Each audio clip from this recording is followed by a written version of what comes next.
newspapers and Google. We've just come to a settlement in this country between the Association of American Publishers and the Authors Guild on the one hand and Google on the other, over finding a way to compensate authors and publishers for online dissemination of their content. What does that mean for what Google's point of view was about that, and what does it mean for what publishers can do to benefit from Google as opposed to possibly be undermined by it? I think it's a great settlement and a great deal for publishers and authors, because it gives us the chance to make more money from a new path. That we don't just have to sell the physical product, we don't just have to sell the ebook.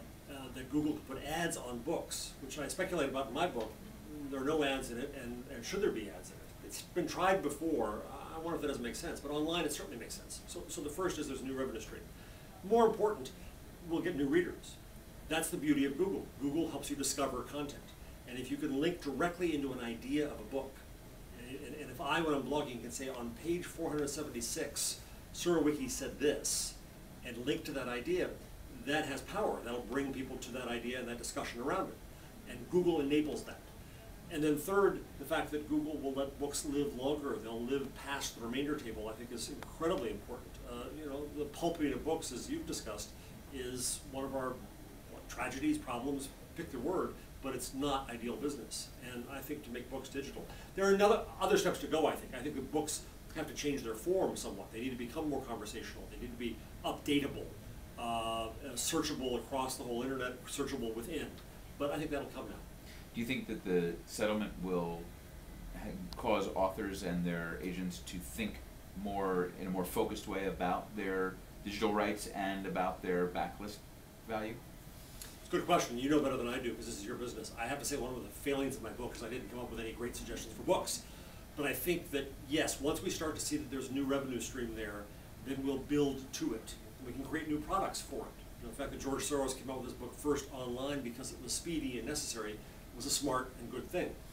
Another example, Glam, which is now the largest women's brand online, is a network of 600, 700 sites created by a shoe blogger and CBS. Because it exists as a curated ad network, people are starting new businesses because there's now the means to make money through Glam.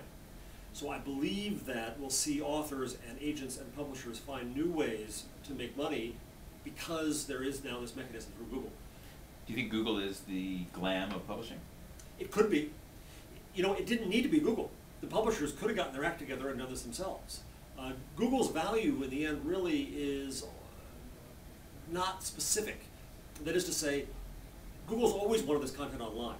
Google came to me when I was at Condé Nast years ago and said, would you please just put your archives online, and that way they'll all be searchable and we're happy and you can make money on it with Google ads, with your own ads. We don't care. Google wants more information to manage. So from Google's perspective, I think just having the content online is the greatest value. Now they also add the value now potentially of selling ads on it, but Google doesn't have to do that, somebody else could have. It's the same with newspapers. In the 90s, they tried to start a consortium to share content and share ads, and it was a miserable failure because they couldn't get along. Book publishers are very competitive. I'm imagining it was hard for them to get along and see this, so Google becomes oddly a kind of Switzerland.